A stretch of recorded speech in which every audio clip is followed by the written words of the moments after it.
us. At my son's wedding, his bride threw a glass vase at my head.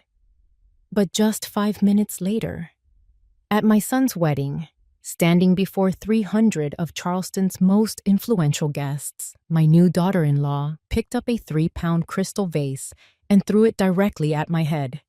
The sound of it shattering against my skull was drowned out by a collective gasp from the crowd. I felt a sharp sting, then the warmth of my own blood trickling down my temple. But I wasn't afraid. In fact, I was counting on it. Before we continue, please subscribe to the channel and let us know where you are listening from in the comments. The ballroom at the Charleston Grand was a picture of Southern perfection. Golden light from a dozen chandeliers washed over tables draped in white linen, each adorned with towering arrangements of magnolias and roses. The air, thick with the scent of flowers and expensive perfume, barely stirred, heavy with the late summer humidity that clung to the city like a veil.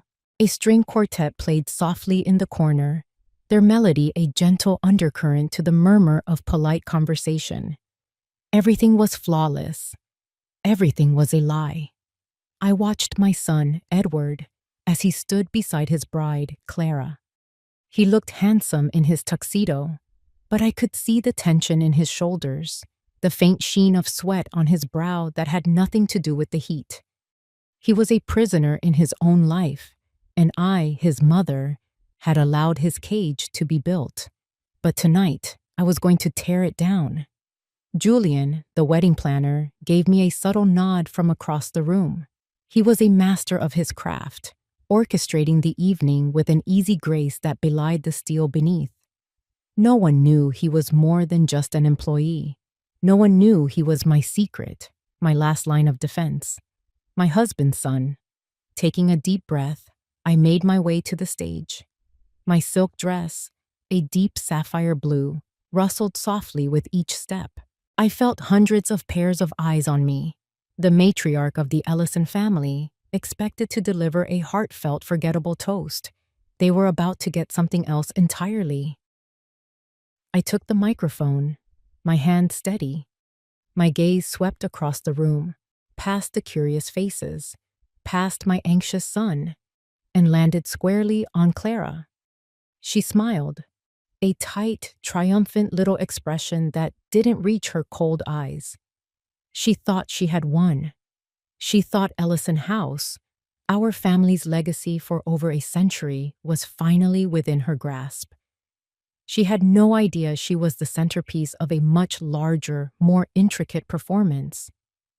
"Good evening," I began, my voice clear and calm, carrying to every corner of the silent room.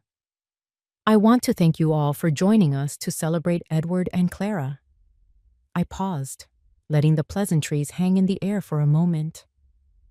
As a mother, you wish for your son's happiness above all else, but you also wish for his character to remain strong. I saw a flicker of annoyance in Clara's eyes. Edward shifted his weight, refusing to look at me. I continued, my words chosen as carefully as a surgeon's scalpel. "My late husband and I built our lives on a foundation of honor. It is the most valuable thing we own. Therefore, I have only one legacy to leave my son, and that is integrity." I turned my smile directly to Clara. I trust his new wife will help him uphold it. It was a direct hit, a declaration of war disguised as a blessing. Clara's mask of bridal bliss cracked. Her face flushed a deep, ugly red. Her knuckles were white where she gripped the edge of the head table. The room had gone so quiet you could hear the clink of ice in a distant glass. She didn't say a word. She didn't have to. Her actions spoke with a violence that words never could. With a guttural cry of pure rage, she lunged for the large crystal vase in the center of the table. It was heavy, ornate, and filled with water and white roses. She hoisted it, her movements jerky and furious, and hurled it through the air. Time seemed to slow. I saw the vase spinning, catching the chandelier light in its facets. I saw the shock on Edward's face, the horror dawning on the guests. I saw Julian already moving, not towards me, but towards his assigned position. Then came the impact, a sickening crack as it struck my forehead, just above my right eye. Shards of crystal flew like shrapnel. The cold water and flower petals splashed across my face and chest, followed immediately by the warm trail of blood. The room erupted. People screamed. Chairs scraped against the floor as they jumped to their feet. But amidst the chaos, I remained perfectly still. My part was done. I had presented the bait, and she had taken it with a ferocity beyond my wildest expectations. I looked past my hysterical daughter-in-law, past my frozen son, and my eyes found Julian's again. He gave a single, sharp nod. The signal. 5 minutes. That's all we needed. 5 minutes from the moment of impact. As the hotel staff rushed towards the stage and guests swarmed forward in a panic, I simply stood my ground. A 72-year-old widow with blood on her face, watching the first phase of my plan conclude perfectly. And then, exactly 5 minutes later, every light in the ballroom went out, plunging 300 of Charleston's elite into absolute terrifying darkness. 1 week before the wedding, the trap was set. It wasn't a contraption of steel and wire, but one of porcelain teacups and polite conversation, laid out in the sun-drenched living room of Ellison House. The air, sweet with the scent of lemon oil, and the gardenias blooming just outside the open French doors, was a stark contrast to the cold ambition that had just walked through my front door. Clara swept into the room, her eyes doing a quick, dismissive inventory of the space. To her, the worn spines of the books lining the shelves weren't a history of family knowledge, but a fire hazard. The mahogany sideboard, polished to a deep shine by 4 generations of Ellison hands, was just a clunky piece of brown furniture. She saw assets and liabilities, not a home. She was a vulture dressed in Chanel, and she was circling. "Aurelia, the house is just so classic," she said, the word dripping with false sincerity. She ran a perfectly manicured finger over a porcelain figure on the mantelpiece. "It has such wonderful bones, but you must get tired of the upkeep, all this dusting." Edward trailed behind her, his gaze fixed on the intricate patterns of the Persian rug. He looked like a boy who had been dragged to a place he didn't want to be. I poured 3 cups of iced tea, the condensation beating on the crystal glasses, and handed one to him. His fingers brushed mine, and they were cold and clammy despite the Charleston heat. "The house and I understand each other, Clara," I replied, my voice even. "We've grown old together. There's a certain comfort in that." We sat, the 3 of us, in a tense triangle. Clara took a delicate sip of her tea, then placed it on the coaster with a decisive click. The performance was over. It was time for business. "You know, Edward and I were talking the other day," she began, her tone shifting to one of practiced concern. "About the future, about legacy planning." I remained silent, letting her spin her web. "This is such a significant property," she continued, gesturing vaguely towards the sprawling lawn visible through the windows. "And with the market the way it is, its potential is just staggering. We think it's time to start thinking about modernizing its management, to really unlock its value." There it was, the first probe. The gentle, insidious suggestion that my home, my life's anchor, was nothing more than an underperforming asset on a balance sheet. "Modernizing?" I asked Lady Calmot, raising an eyebrow. "That sounds like a word a real estate developer would use." Her smile didn't falter. "I'm just thinking about you, Aurelia. And Edward, of course. After the wedding, you should be free to enjoy your golden years. Travel, relax, not worry about property taxes or a leaky roof. If we streamline the ownership now, put it in Edward's name. It's just a matter of dotting the I's and crossing the T's." It would be a weight off your shoulders. A weight off my shoulders. She spoke as if she were offering me a favor, a kindness, instead of demanding I surrender my entire world. I glanced at my son. He was staring into his glass, swirling the ice cubes, the picture of misery. He wouldn't meet my eyes. He couldn't. His shame was a physical presence in the room, suffocating the sweet gardenia-scented air. He had already sold his soul. Now he was here to collect the price. I knew he was weak, but I had never believed him to be cruel. This clumsy, transparent maneuver wasn't his design. It was all Clara, and the ruthless family standing behind her. My son wasn't a predator. He was the bait. I placed my teacup back on its saucer, the gentle clink echoing in the quiet room. "That's very thoughtful of you to consider my well-being, Clara," I said, my voice soft but laced with an unmistakable edge of iron. "But my shoulders are stronger than they look, and I find the weight of this house to be a rather pleasant burden. Ellison House isn't an asset to be streamlined. It's a heart, and it's still beating." The finality in my tone hung in the air. Clara's smile finally tightened, the first crack in her perfect facade. She had hit a wall she hadn't anticipated. She had mistaken age for weakness, politeness for submission. It was a common mistake people made when they met me. It was the mistake her entire plan was built on. She glanced at Edward, a flicker of command in her eyes, urging him to speak, to do his part. But he just sank deeper into the armchair, a man defeated. He mumbled something about having another appointment, and they were on their feet. I walked them to the door, maintaining the placid smile of a benevolent matriarch. Clara's goodbye was clipped. Edward's was a barely audible whisper. I stood on the wide, shaded veranda and watched them get into their gleaming silver Mercedes, a spaceship of a car that looked utterly alien parked on the gravel drive of my 19th century home. As they pulled away, spitting gravel from their tires, I watched until the car was nothing more than a silver glint on the long, oak-lined road. I didn't feel anger, not yet. I felt a profound, aching sorrow for the boy I had raised, now so lost and cornered that he would bring wolves to his own mother's door. But the sorrow was quickly hardening into resolve. He was a hostage, not a traitor, and a mother does not negotiate for her child.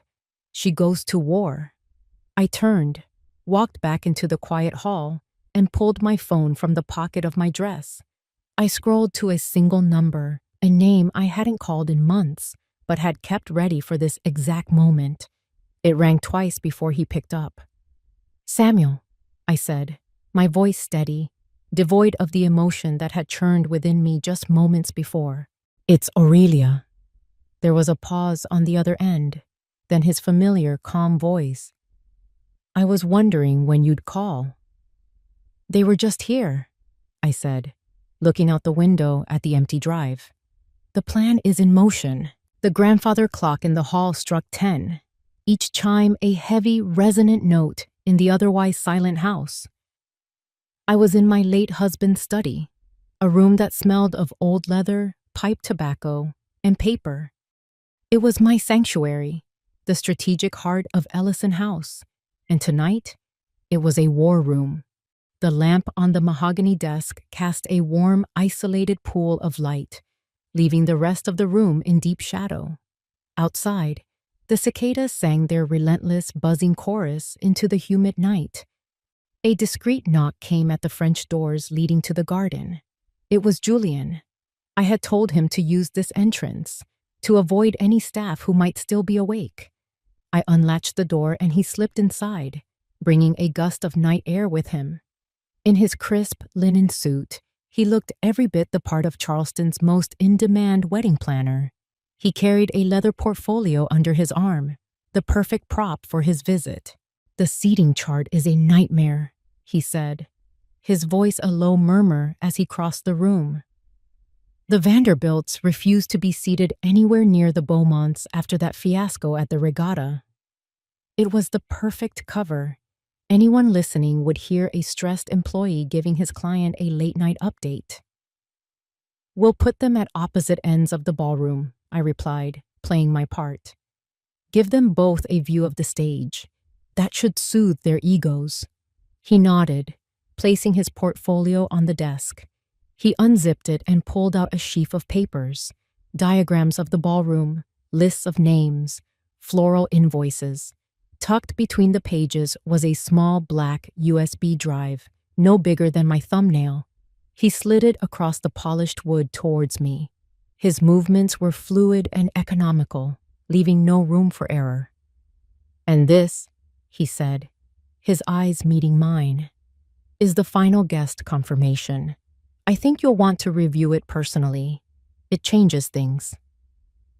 I picked up the drive. It felt cold and heavy in my palm, a tiny vessel for a monstrous truth. "Thank you, Julian. I appreciate your diligence." "My father trusted you," he said simply. It was all the explanation he ever gave, and all I ever needed. My husband, Robert, had revealed Julian's existence to me a year before he passed. He was the result of a mistake made long before I was in the picture, a son Robert had supported quietly, from a distance. In his final years, Robert had brought him into our lives not as a son, but as a sworn protector, an ace up my sleeve that no one would ever see coming. Julian's loyalty wasn't to me. Not really. It was to the father he barely knew, and the legacy he had been tasked to defend. "He was a good judge of character," I said. Julian gave a slight, almost imperceptible nod, then zipped his portfolio. "I'll see you at the rehearsal dinner. Try to look stressed about the seating chart." And with that, he was gone, melting back into the darkness of the garden as silently as he had arrived. I locked the door and returned to the desk, the USB drive clutched in my hand. For a moment, I just looked at it. I knew that whatever was on this drive would remove any last shred of hope that I was wrong, that this was all a terrible misunderstanding. It was the point of no return. With a steady hand, I inserted it into my laptop. There was only one file on it, an audio recording. I put on my headphones, took a deep breath, and pressed play. The first voice was gravelly, impatient, and oozing with a sense of crude power. It was Franklin Whitmore, Clara's father. "The old woman is being stubborn," he growled. There were no pleasantries. Then I heard my son's voice, strained and thin. "She needs more time. This is her home, Dad. I mean, Franklin." A cruel laugh echoed through the headphones. "Don't call me Dad, son. You haven't earned that right yet. And we're out of time. My investors aren't patient men. You made a deal. You took our money to cover your pathetic little business failure, and now it's time to pay the piper." The deed to Ellison House, signed, sealed, and delivered the day after the wedding. "I'm trying," Edward pleaded, and the desperation in his voice was a physical blow. I closed my eyes, my knuckles turning white as I gripped the edge of the desk. "She's not just going to sign it over. She's smarter than you think." "Then you'd better get a hell of a lot smarter, boy," Whitmore snarled. The false friendliness was gone, replaced by pure venom. "Let me make this crystal clear.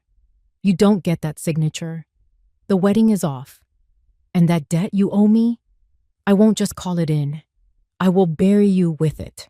I'll make sure every bank, every investor, every friend you have from here to Savannah knows you're a fraud. I will ruin you. You will be a pariah. Your mother's precious family name will be dragged through the mud so thick it'll never come clean. Is that what you want?" There was a long, terrible silence. I could hear Edward's ragged breathing. I could feel his panic, his entrapment. He was caught in a snare of his own making, and the teeth were closing in. "No," he finally whispered. "I'll get it." "Good boy," Whitmore said, the condescending warmth returning to his voice. I knew you'd see it our way. Now, go be a good fiancé. Your future depends on it." The recording ended. I took off the headphones and sat in the profound silence of the study, the cicadas outside suddenly seeming loud and intrusive. There was no grief. The time for that had passed. The ache in my chest had cooled and hardened into something cold, dense, and heavy.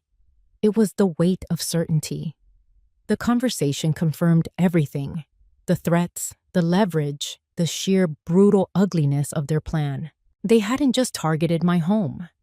They had targeted my son's weakness, his failures, his deep-seated fear of disappointing the Ellison name.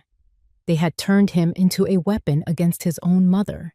But as the fury settled, a strange clarity emerged. My son wasn't a villain in this story. He wasn't a greedy, heartless traitor trying to steal his mother's home. He was a hostage, and I knew exactly what I had to do. The next morning, I drove to St. Michael's, a small Episcopal church tucked away on a quiet cobblestone street. It wasn't Sunday, and I wasn't there for a service. The air inside was cool and still, smelling of old wood and beeswax.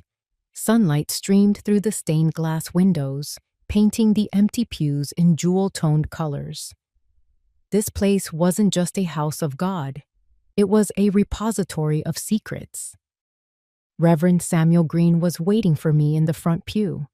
He wasn't wearing his clerical collar. In his simple tweed jacket and slacks, he looked more like the history professor he'd once been than a retired man of the cloth. Samuel had been my husband's closest friend, his confidant, and, as it turned out, the executor of his most secret and final request. "Aurelia," he said, his voice a low, comforting rumble that seemed to fit the sanctity of the space. He rose and gave my hands a gentle squeeze. His were warm and dry. "Samuel, thank you for meeting me," I said. "There's no need for thanks between us," he replied, his kind eyes searching my face. "How are you holding up?" "I'm not holding up, Samuel. I'm preparing," I said, and he nodded, a flicker of grim understanding in his expression. He knew this wasn't a social call. He led me not to the altar, but to a small private office behind the chancel. It was a simple room, lined with books on theology and local history. He went to a heavy oak cabinet, unlocked it with a small ornate key, and pulled out a handsome, dark-grained wooden box. It was Robert's old humidor, but I knew it hadn't held cigars for many years. He placed it on the desk between us. The air grew heavy with unspoken words, with the weight of the past and the gravity of the future. This was the final piece of the puzzle, the inheritance my husband had left me that wasn't listed in any will. "Robert asked me to give this to you only when you said the plan was in motion," Samuel said quietly. "He made me promise. He said you would know when the time was right, when the wolves were well and truly at the door." "They're not at the door anymore," I said, my gaze fixed on the box. "They're in the living room, measuring for new curtains." Samuel's lips thinned into a hard line. He slid the box towards me. My hands trembled slightly as I lifted the lid. Inside, nestled on a bed of dark green velvet, were two items. The first was a set of rolled-up schematics, tied with a black ribbon. The second was a thick, cream-colored envelope, sealed with my husband's signet ring. My name was written on the front in his familiar, elegant script. I untied the ribbon and unrolled the papers. They were not blueprints for a house or a boat. They were detailed, technical drawings of the large crystal vase that was set to be the centerpiece on the head table at the wedding reception. Every facet, every curve was meticulously rendered. And there, circled in red ink, on a cross-section of the heavy base, was a small, hollowed-out compartment, perfectly sized to house a microchip. Below it, a note in Robert's handwriting. "The base is the heaviest part. It will be the last to break and the most likely to land intact. They'll go for the grandest object, a symbol of our family's wealth. Let them use it as their weapon. It was a Trojan horse made of crystal and flowers, a beautiful, elegant trap designed to be sprung by an act of violence. My husband had anticipated not just the threat, but the very nature of the enemy, their greed, their theatricality, their predictable brutality. My breath caught in my throat. After all this time, his brilliant strategic mind was still here, still protecting me. Then, I picked up the letter. My fingers broke the wax seal, and I unfolded the heavy pages. My dearest Aurelia, the letter began. If you are reading this, then my worst fears have come to pass. You are in a fight for everything we built. I am sorry to have left you to face this alone, but I did not leave you unarmed. You are the most formidable woman I have ever known, and I have no doubt you will see this through. The Whitmores, or someone like them, were always going to come for us. They are drawn to old families and old money like sharks to blood. They will see Edward's weakness not as a flaw to be mended, but as a door to be kicked in. They will use him. Do not hate our son for this. Pity him and then save him from himself. The plan we discussed is in this box. The vase is the key. It is a prop, a piece of stagecraft for the final act. Her anger will be her undoing. Let her throw it. Let her shatter it. Let her believe she is destroying you. In that moment of her supposed triumph, when she attacks you with a symbol of our legacy, she will in fact be activating its truest purpose, to record her own downfall. The chip is sound activated. It will capture everything. Samuel will help you. Julian will protect you. But you, my love, are the general. You must be the one to give the order. Be brave. Be ruthless. Defend our name. Yours always, Robert. I folded the letter, my eyes clear. The last vestiges of a wife's grief had been burned away, replaced by a warrior's resolve. I looked up at Samuel, who had been watching me, his expression full of concern. He believed you had the strength to see this through to the end, Samuel said, his voice thick with emotion. Are you ready, Aurelia? I placed my hand on the smooth, cool wood of the box, over the schematics and the letter from the man I loved. My voice, when I spoke, was steady and firm, a vow made in the quiet of the old church. Samuel, I said, I've been ready since the day he left me. Before we continue, please subscribe to the channel and let us know where you are listening from in the comments. That evening, I found myself in the one room of the house that was more Robert's than mine. The archives. It wasn't a dusty, forgotten attic, but a meticulously organized library of our family's life. Floor-to-ceiling shelves held photo albums, leather-bound journals, and boxes of letters tied with faded ribbon. It was the physical memory of the Ellison family, a testament to the lives and loves that had echoed through these halls.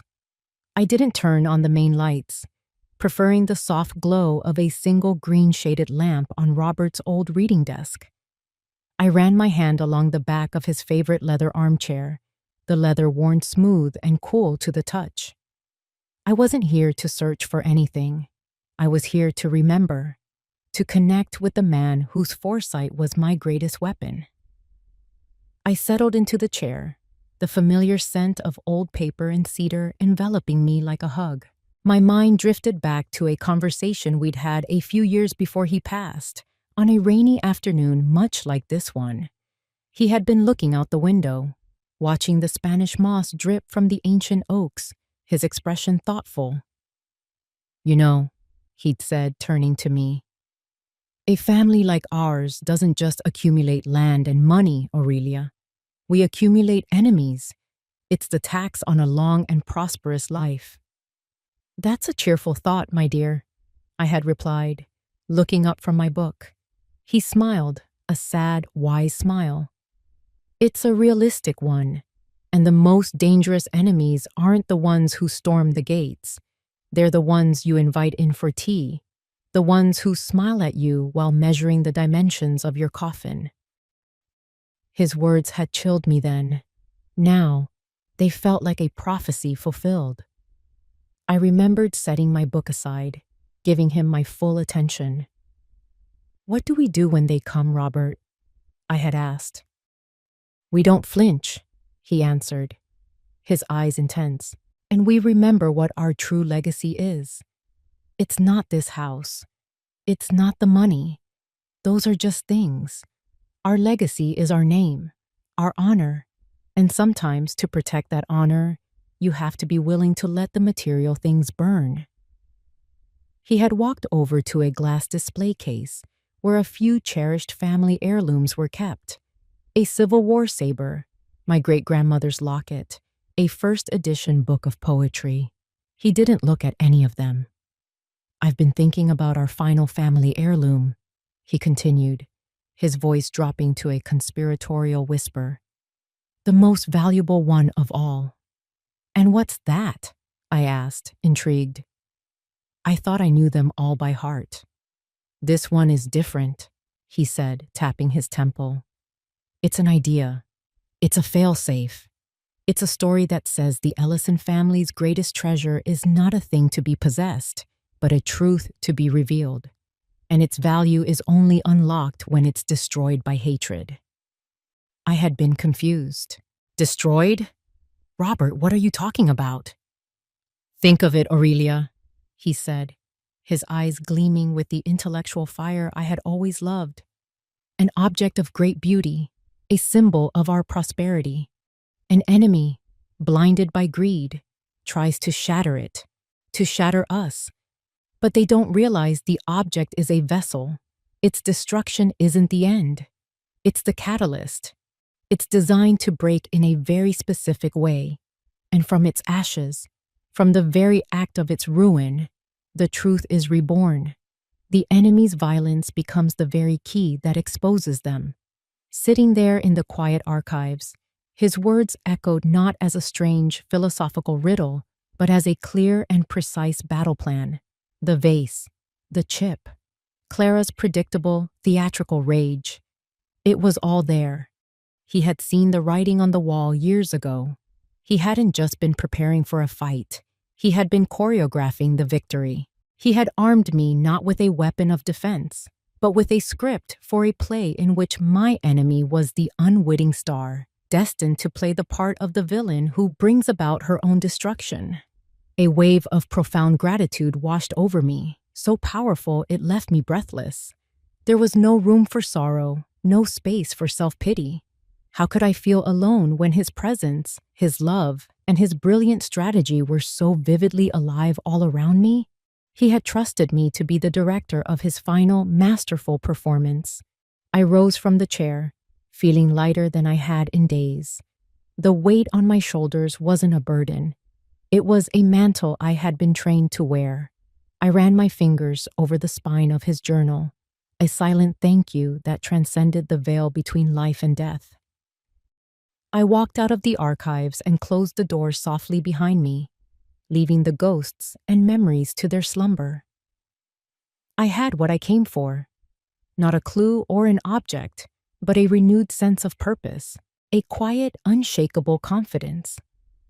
As I walked down the grand staircase, my hand gliding along the polished banister, a small, genuine smile touched my lips. The stage was set. The actors were in place, and I, the director, was ready for the curtain to rise. The Whitmore mansion was less a home and more a monument to aggressive wealth. Perched on a newly developed stretch of coastline, it was a sprawling, white-stuccoed beast of a house, all sharp angles and vast expanses of glass. Inside, the decor was a chaotic symphony of the ostentatious.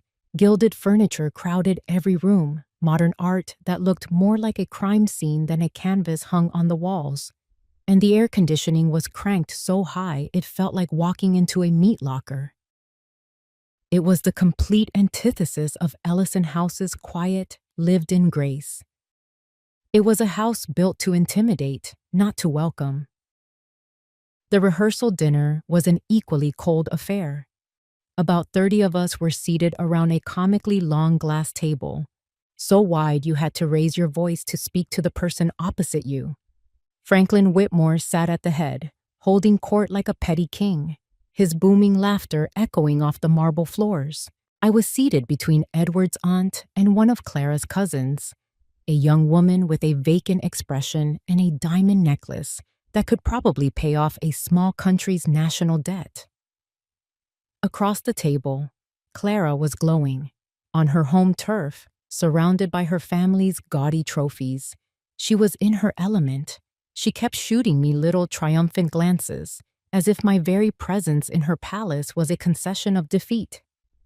She had no idea I was a spy deep in enemy territory, gathering my final pieces of intelligence before the battle.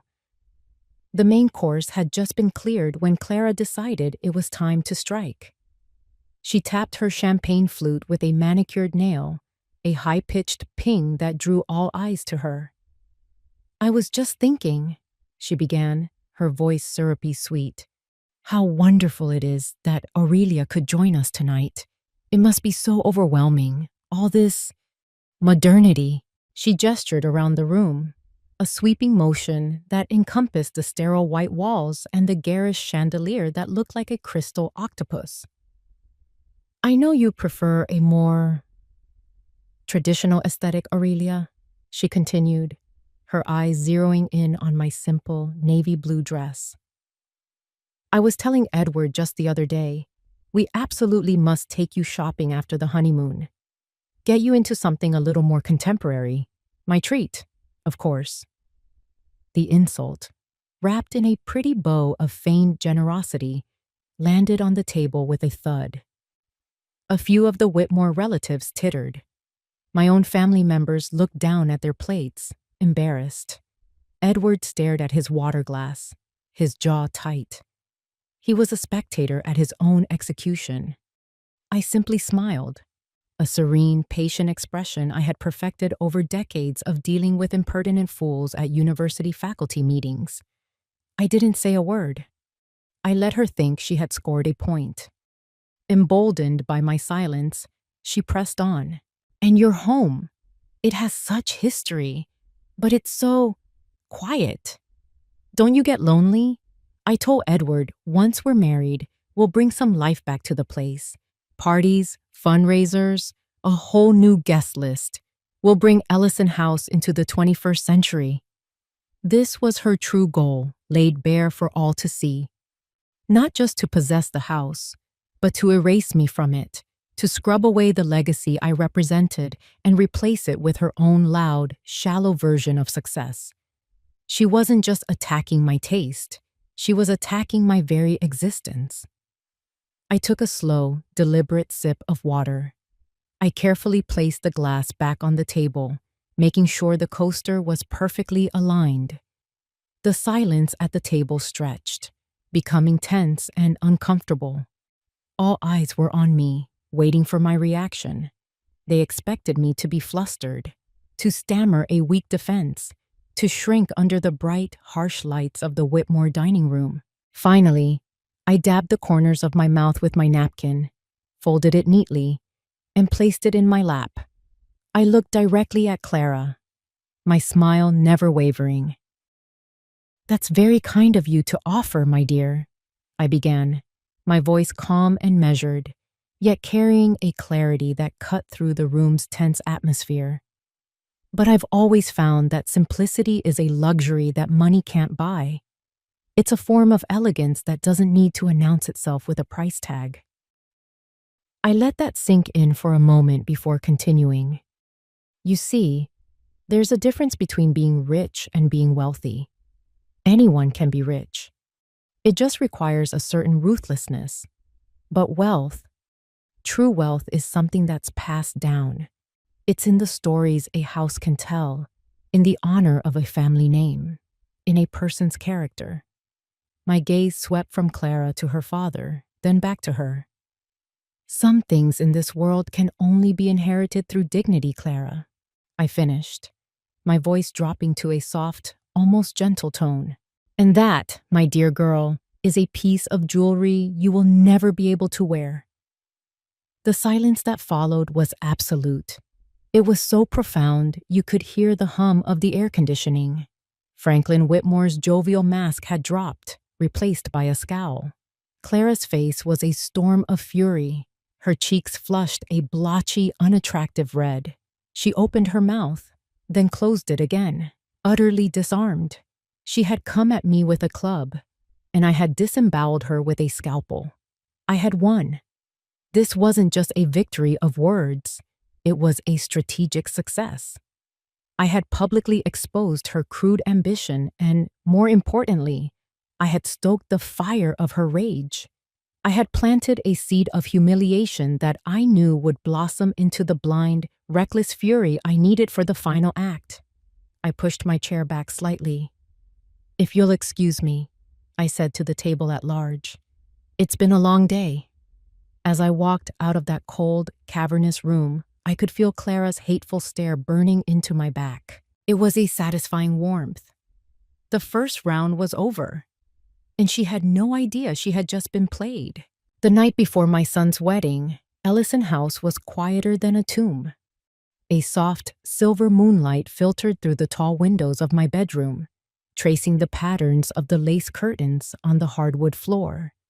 Outside, the world seemed to be holding its breath. There was no wind, and even the ever-present chorus of the cicadas had fallen silent. It was the deepest, most profound kind of quiet, the calm before the storm.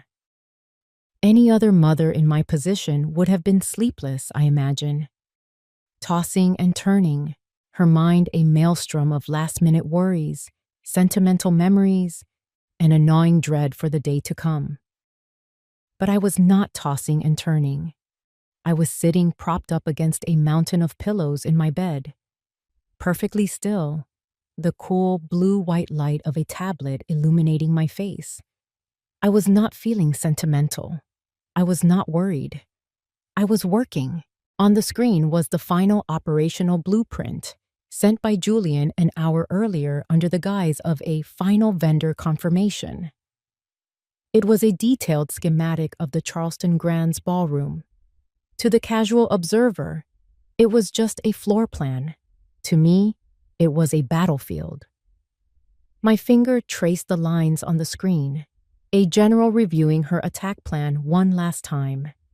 There was the head table, marked with a prominent X. I zoomed in. A smaller red circle indicated the precise placement of the crystal vase. It was positioned at the exact center, equidistant from both Clara and Edward, but directly in her line of sight to me on the stage. It was an irresistible target. Then I swiped to the next file. It was a feed from the hotel's security network, which Julian's AV technician had discreetly gained access to. Little green dots pulsed from the corners of the room, indicating the locations of the hidden cameras he had installed. They weren't just standard security cameras. These were high definition, with audio capturing capabilities, focused on the key players. One was aimed directly at the head table, another on the stage where I would stand, and a third on Franklin Whitmore's table. There would be no ambiguity, no he said, she said. There would only be irrefutable, multi-angle proof. I spent a long time studying the angles, imagining the scene unfolding. I saw Clara's face contorting in rage. I saw the vase leaving her hands. I saw the reactions of the guests. I saw it all. Not as a future possibility, but as a scene I had already watched a dozen times. The final document was a timeline, broken down into 5-minute increments. It was the script for our counterattack. 7:30 in the evening, Aurelia Ellison begins toast. Approximately 7:35 in the evening, verbal provocation delivered. Projected at 7:40 in the evening, the incident. Vase is thrown. 7:40 in the evening, plus 30 seconds. Julian signals security team, Alpha and Beta. Team moves to secure the asset, Vase base with chip, under the guise of cleanup. 7:45 in the evening, ballroom power cut. Main grid and backup generator plunged to black. 7:45 in the evening. Plus 15 seconds. Stage screen and speakers activated on independent power source. Video and audio evidence presented by attorney Jonathan Hale. 7:50 in the evening. Stage lights activate. Julian takes the stage to deliver the final blow. It was all there. Every step, every contingency. We had dotted all the I's and crossed all the T's. There was no room for error, no space for chance. The Whitmores thought they were playing a game of chess, but they didn't realize I was the one who had designed the board and written the rules. I felt a profound sense of calm settle over me, a cold, clear certainty that left no room for fear or doubt. I was not a victim preparing to be humiliated. I was not a mother grieving the loss of her son to a terrible woman. Those emotions belonged to a different story, a different Aurelia. Tonight, I was a director, a showrunner, on the eve of my premiere. I had overseen the script. I had managed the actors. I had checked the lighting and the props. All that was left was for the curtain to rise and for the star of the show to deliver the performance of a lifetime. Clara, in her rage and greed, would not disappoint. She would hit her mark with spectacular self-destructive precision. I powered down the tablet and set it on the nightstand. The room returned to the soft, silvery light of the moon. I looked out the window, at the dark, sleeping shapes of the ancient oaks that stood guard over my home. They had witnessed generations of Ellisons live, love, and fight for this land. Tomorrow, I would honor that legacy. I was not preparing to be shamed. I was preparing to bring down the house. The world exploded in a starburst of pain and light. For a split second, the only sound was the sharp, percussive crack of crystal against bone, followed by the wet splash of water across my skin. Then the chaos erupted. A single, collective gasp from 300 people, followed by a tidal wave of screams. I didn't flinch. I didn't cry out. My body absorbed the shock, a jarring impact that sent a tremor down my spine. But my mind remained a pocket of absolute stillness in the heart of the hurricane. I felt the cold water from the vase run down my neck, followed by the slow, warm, and distinctly sticky trickle of my own blood from a cut above my eye. The pain was a dull, persistent throb, an inconvenience, nothing more. It was the price of admission for the show that was about to begin. Through a film of water and a slight ringing in my ears, I saw the scene before me as if it were a painting. My son, Edward, stood frozen, his face a mask of chalk-white horror, his mouth agape. He was a statue of impotence. And Clara? Oh, Clara. She was magnificent in her fury. Her chest was heaving, her expensive wedding dress slightly askew, and her face was flushed with the intoxicating thrill of her own violence. A triumphant, feral smile played on her lips. She had done it.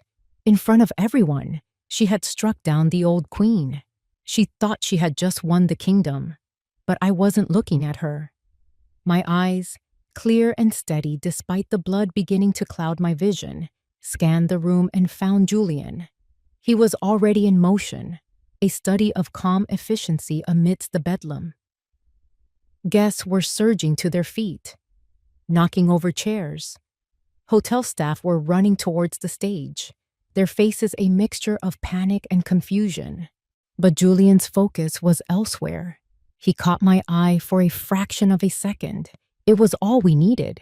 I held his gaze, a silent command passing between us. Now, he gave a sharp, almost invisible jerk of his head towards two men standing near the ballroom's main exit.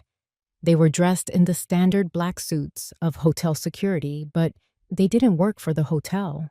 They worked for me. They were Alpha and Beta. As the crowd's attention focused entirely on me, the bleeding matriarch on the stage, Alpha and Beta, began to move. but they didn't move towards me. Their path was completely counterintuitive to the unfolding drama. They walked briskly, with purpose, not to the victim, but to the scene of the crime. The glittering field of crystal shards spread across the stage floor. Clara, lost in her adrenaline-fueled victory lap, didn't see them. Edward, dead to the world in his shock, saw nothing. But I saw everything. With the fluid precision of a practice team, they reached the debris. Alpha knelt, pulling a pair of black latex gloves from his pocket and snapping them on. He ignored the larger, more obvious pieces of the shattered vase. His eyes scanned the wreckage for one specific piece, the heavy, solid base. It had landed near the edge of the stage, miraculously intact. Beta stood over him, his broad shoulders creating a subtle screen, his body language suggesting he was simply securing the area. It was a masterful piece of misdirection. While dozens of people were trying to get onto the stage to help me, Alpha and Beta were focused on the real prize. With a surgeon's care, Alpha picked up the crystal base. He held it for a moment, turning it over in his gloved hand. I knew what he was looking for. The tiny, almost invisible glint of the microchip, now activated and recording every panicked shout, every horrified whisper in the room. He gave a slight nod. The asset was secure. He wrapped it carefully in a black cloth he produced from another pocket, stood up, and the two of them melted back towards the exit, their movements so seamless they were practically invisible in the swirling chaos. The entire operation had taken less than 30 seconds. A woman I didn't know was dabbing at my forehead with a linen napkin, murmuring, "Oh, you poor dear. You poor dear woman." I let her fuss over me, playing the part of the frail, elderly victim. I allowed my shoulders to slump slightly. I let a tremor enter my hand as I raised it to my temple.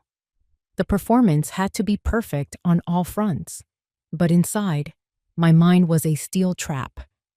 The trap is sprung. The bait is taken. The evidence is secured. I looked at Clara again. Her initial triumph was beginning to curdle into a smug sense of justification. She was already crafting the narrative in her head. The old woman had provoked her, had pushed her too far.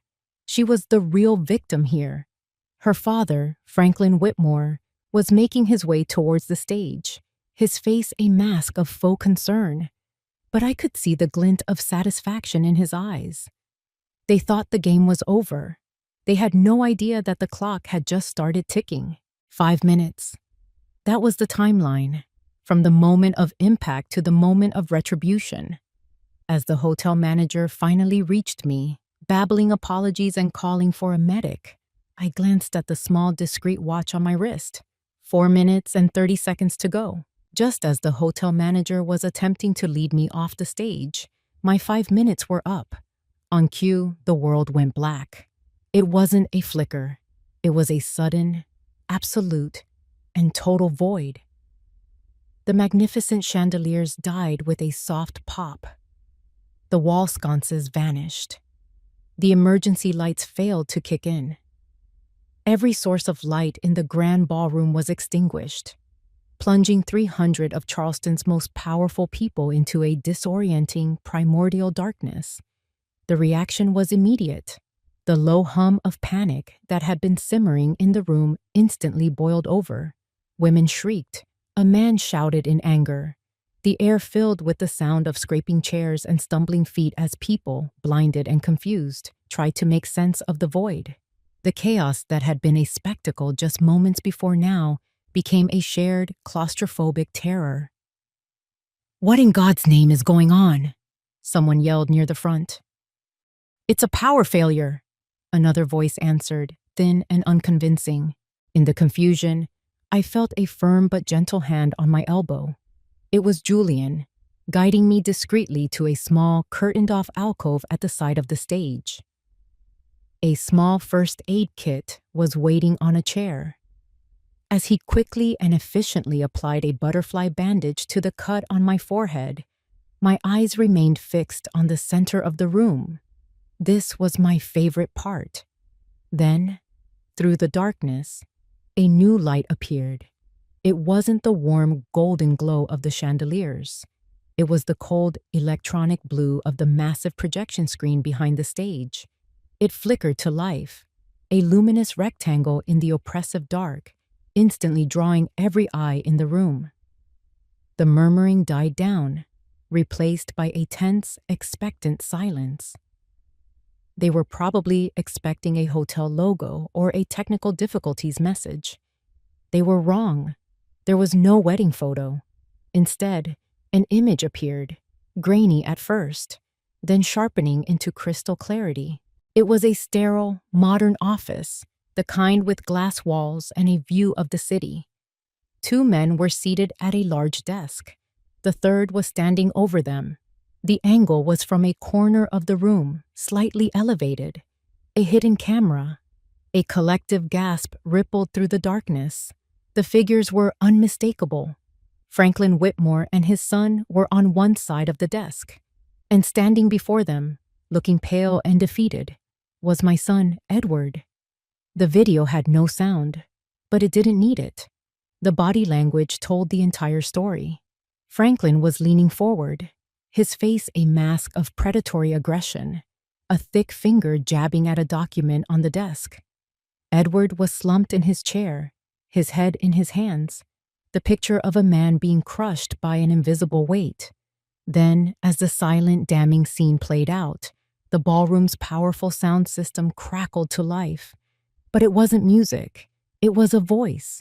Franklin Whitmore's voice, amplified to fill every corner of the vast, dark room. It was the recording Julian had given me.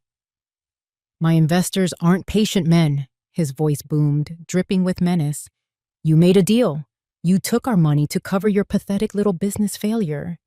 And now it's time to pay the piper." The deed to Ellison House, signed, sealed, and delivered the day after the wedding. The audience was dead silent. A room full of ghosts held captive by a disembodied voice. They were no longer just guests at a wedding. They were a jury. Then came my son's voice, thin and desperate, a lamb pleading with the butcher. "I'm trying. She's not just going to sign it over. She's smarter than you think." Franklin's cruel recorded laughter echoed through the ballroom, a sound of pure, unadulterated evil. "Then you'd better get a hell of a lot smarter, boy. I will ruin you. You will be a pariah. Your mother's precious family name will be dragged through the mud so thick it'll never come clean. Is that what you want?" On the screen, the silent movie continued its grim ballet. Franklin pushed the papers and a pen towards Edward. My son, his face a portrait of utter despair, picked up the pen. His hand trembled. "No," his recorded voice whispered through the speakers, a sound of complete surrender. "I'll get it." The video ended. The screen went black. The audio cut out. The darkness and the silence that followed were heavier, more profound than before. It was a silence filled with judgment and disgust. The Whitmores hadn't just been exposed. They had been vivisected in front of the very society they were so desperate to conquer. Then, with a sudden, jarring snap, the stage lights blazed to life, blindingly bright. Standing center stage, in the full glare of the spotlights, was a man who had not been there before. He was tall, silver-haired, and wore a perfectly tailored suit like a suit of armor.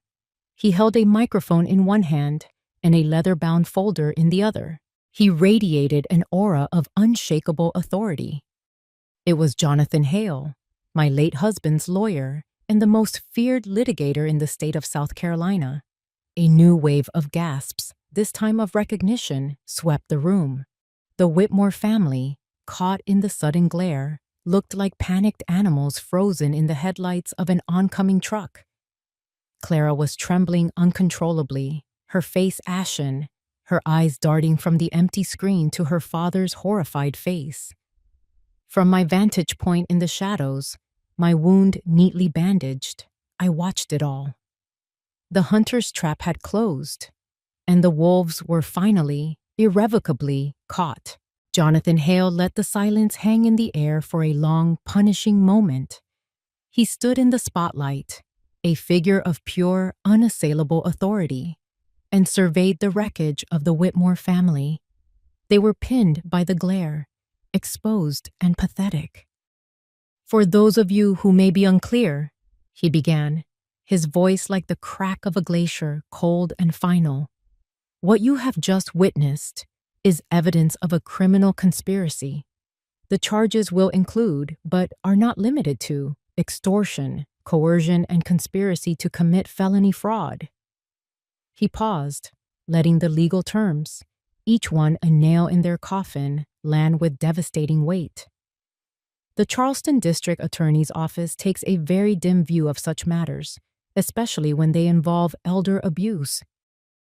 A fresh wave of horrified murmurs swept through the unseen crowd. The Whitmores were no longer just social outcasts. They were criminals. Franklin Whitmore's face had turned a mottled purplish color, a man drowning on dry land. Clara, however, seemed to be rallying, a cornered animal preparing for one last, desperate lunge. Her eyes, wild with fury, darted around the room, searching for a way out. An excuse, a lie that could somehow salvage this catastrophe. "This is a lie, a setup," she shrieked, her voice raw and ragged. "That recording is fake. That old woman is a manipulative witch who—" Her tirade was cut short. A new figure stepped out of the shadows and into the light beside Jonathan Hale. It was Julian. He moved with a quiet, deliberate grace, his face calm, his posture relaxed. He took the second microphone from the stand. Clara's eyes widened, a flicker of hope in their depths.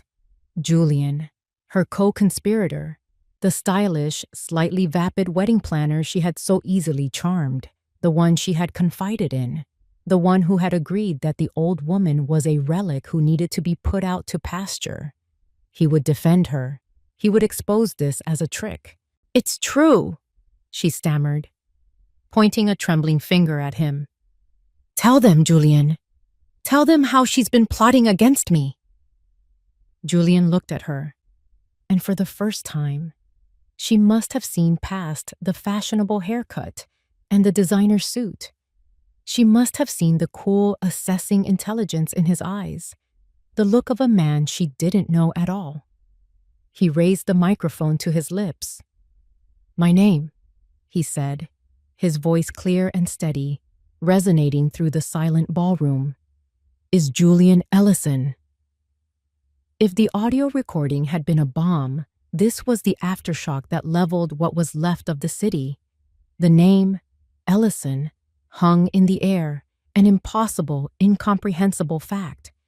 I saw my sister-in-law's hand fly to her mouth.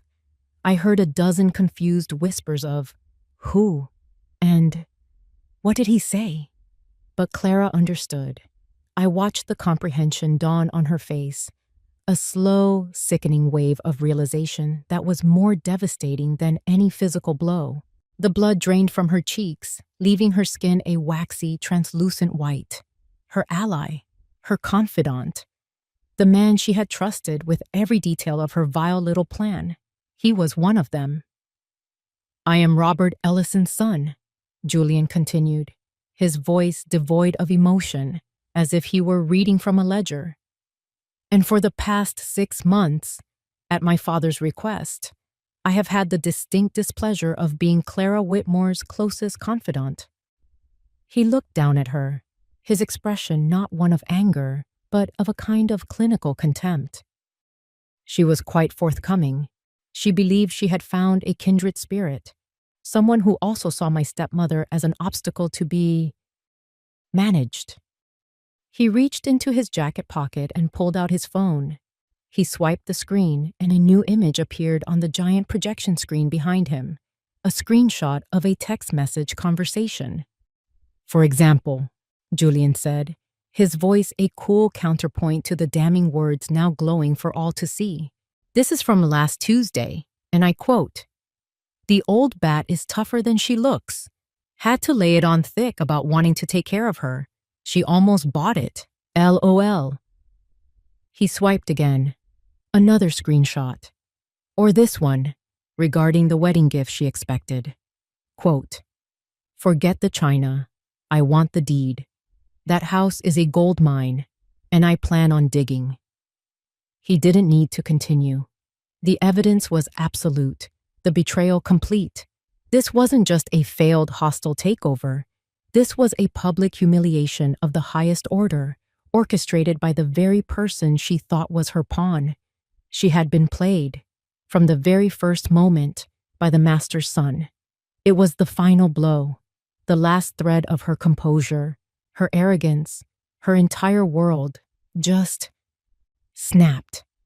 A terrible guttural sound escaped her throat, a noise of pure animal despair. Her eyes, which had been filled with fire just moments before, were now vacant, staring into the abyss of her own ruin. She didn't faint. She collapsed. Her body just gave out, folding in on itself like a discarded marionette whose strings had been cut. She crumpled to the floor of the stage in a heap of white silk and shattered dreams. A pathetic, broken thing. The grand conspiracy, the ambitious power play, the entire Whitmore dynasty's social climbing, all of it ended right there. Not with a bang, but with a whimper, in a silent ballroom, under the harsh, unforgiving glare of the truth. I didn't stay to watch the aftermath. I had no interest in seeing the Whitmores being escorted out by security, or in accepting the shocked apologies and fawning compliments of the remaining guests. The play was over. The curtain had fallen. My work in the ballroom was done. I slipped out through a side door and found myself in a quiet, manicured garden behind the hotel. The cool night air was a balm on my skin, a welcome relief from the overheated drama inside. A full moon hung in the inky sky, casting long, skeletal shadows from the crepe myrtle trees. The only sound was the gentle splash of a nearby fountain and the distant, muted chaos of the party I had just destroyed.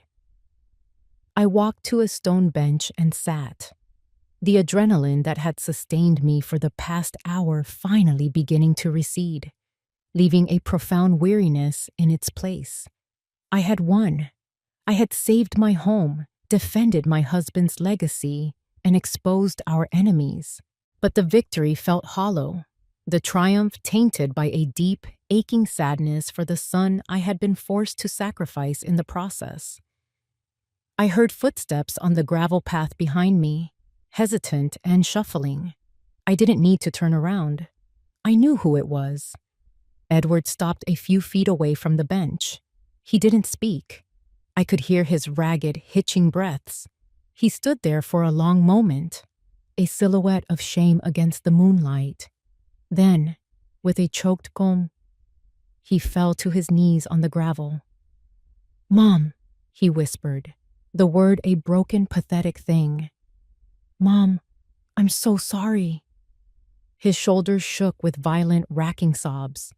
He knelt there in his expensive, ruined tuxedo, a grown man weeping like a lost child.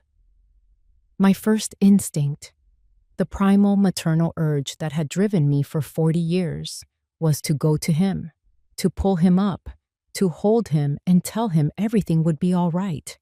But I didn't move. I remained on the bench, my hands clasped in my lap, and I watched him. This was a pain he had to feel. This was a rock bottom he had to hit, and I would not soften the landing. "I was a coward," he cried, his voice muffled as he buried his face in his hands.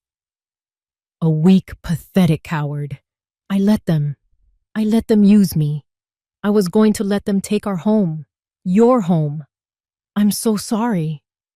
He looked up at me then, his face streaked with tears, his eyes pleading. "Please, Mom, forgive me, please." I looked into his eyes, the same eyes I had looked into the day he was born, and my heart broke. But the love that remained was no longer the soft, yielding, unconditional love of his childhood. It had been forged in the fire of this crisis into something harder, something stronger. It was the love of a savior, not just a mother. And sometimes, salvation is a severe and terrible thing. No, Edward, I said, my voice quiet but clear, carrying across the space between us with absolute finality. He flinched as if I had struck him. What? I cannot forgive you, I repeated, my voice unwavering. I did not raise him from the ground. I did not offer him a hand. I offered him only the hard, unvarnished truth. My forgiveness is worthless to you right now. It would be a bandage on a mortal wound, a lie we would both have to live with for the rest of our lives. It would make you feel better for a night, but it would leave you just as weak as you were this morning. He stared at me, confusion warring with his despair. I don't understand. This isn't about me, Edward, I said, leaning forward slightly. This isn't about the pain you caused me or the risk you put our family in. This is about you. You are the one who has to live with the choices you made. You are the one who has to look at himself in the mirror every morning. I stood up and walked to him, but I didn't kneel. I stood over him, forcing him to look up at me from his place of shame. I cannot give you absolution. You have to earn it, I said, my voice stern, but laced with a love so fierce it was almost painful. You have to forgive yourself, and the only way you can do that is by building a life of integrity, by becoming a man your father would have been proud of, a man you can be proud of. I reached down, but not to help him up. I gently touched his cheek, my fingers brushing away a tear. Go, I said softly. Leave Charleston. Leave the Ellison name and the money and the expectations behind. Go somewhere no one knows you. Get a job. Work with your hands. Build something. Fail. Get up and build it again. Find out who Edward is, without the safety net of being an Ellison. His eyes widened, a flicker of terror in them. But beneath the terror, I saw a tiny, nascent spark of something else. Not hope, not yet, but a possibility, a path out of the prison of his own weakness. Go, I repeated, my voice firm. And do not come back. Do not call me. Do not write me. Do not come back until you have found the man you were meant to be.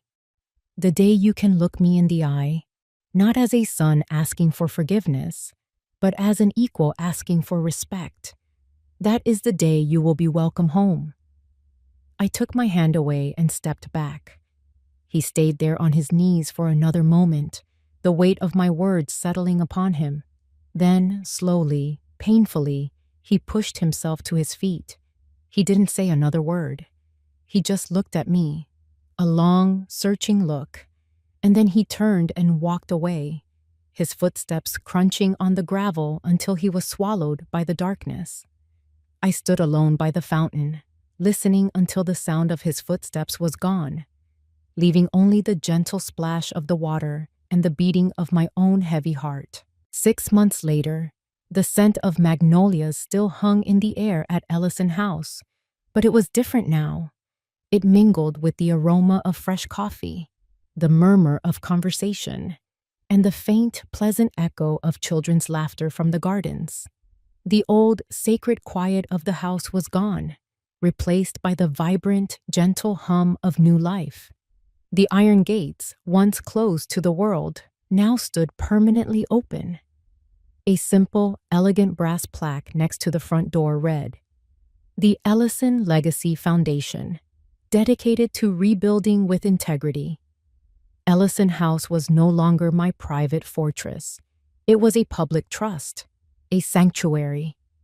After the dust from the wedding had settled, after the Whitmore empire had crumbled under the weight of lawsuits and public disgrace, and Clara had retreated into a self-imposed, humiliated exile, Samuel, Julian, and I had found ourselves with a choice. We could retreat, lock the gates, and return to the quiet life we had once known. Or we could honor the true spirit of Robert's plan. We chose the latter. The ground floor of the house had been converted into a series of galleries, showcasing the work of young, local artists. The grand ballroom, once the stage for my humiliation and triumph, now hosted fundraisers and workshops for a cause very close to my heart, providing legal aid and seed capital for young entrepreneurs who had been defrauded by predatory investors, just as my son had been. The gardens were open to the public from dawn until dusk, a quiet place for people to walk, to think, to find a moment of peace in the heart of the city. I stood on the second-floor balcony, the same one my husband and I had stood on for countless evenings, and looked down at the scene below. A young couple was having a picnic on the lawn. A group of students were sketching the rose bushes. Reverend Samuel was leading a small tour group along the riverbank path, his deep voice carrying on the gentle breeze. Julian was standing near the entrance, deep in conversation with a nervous-looking young woman, a folder of business plans tucked under her arm. He looked at her with a kind, encouraging expression that was all his father. He had finally found his place, not in the shadows, but as a proud public face of the Ellison name. We had taken a legacy built on land and money and transformed it into one built on second chances. We had taken a symbol of exclusive, old-world power and turned it into a source of community and hope. A member of the foundation staff, a bright young woman named Sarah, stepped out onto the balcony. "Mrs. Ellison, the afternoon mail is here." She handed me a small stack of letters, bills, invitations to charity events, letters from artists. But at the bottom of the pile was a single, simple postcard. It was plain, a little worn from its journey. The picture on the front was of a rustic, sun-drenched workshop. Sawdust covered the floor, and tools hung neatly on the walls. In the center of the room was a simple, sturdy-looking wooden table, clearly unfinished. There was no address, no name, just a postmark from a small, unfamiliar town in Oregon. I turned it over. On the back, there were only 10 words, written in a familiar, slightly clumsy handwriting that I hadn't seen since my son was a boy, riding home from summer camp. "I'm building my first table. Thank you, Mom." There was no signature. None was needed. I stood there on the balcony, the postcard in my hand, and a profound, quiet peace settled over me, deeper and more complete than any I had ever known. The ache in my heart for the son I had lost was finally gone, replaced by a swelling pride for the man he was becoming. He wasn't just building a table. He was building a life. He was rebuilding himself, piece by piece, with his own 2 hands. He was earning his own forgiveness, far from the shadows of his family name. I looked out over the gardens, at the people enjoying the legacy we had created. My husband had been right. The house, the money, they were just things. They could be taken. The true legacy was honor. It was the ability to take something broken and make it whole again, to take a story of betrayal and pain and turn it into one of redemption. I smiled, a real, genuine smile that reached my eyes. The Ellison legacy hadn't been destroyed that night at the wedding. It hadn't even been saved. It had been reborn. If you enjoyed this story, please like the video, subscribe to the channel, and comment 1 below. If not, feel free to comment 0 so we know and can improve future videos. To hear the next story, click the box on the left. Thank you for watching.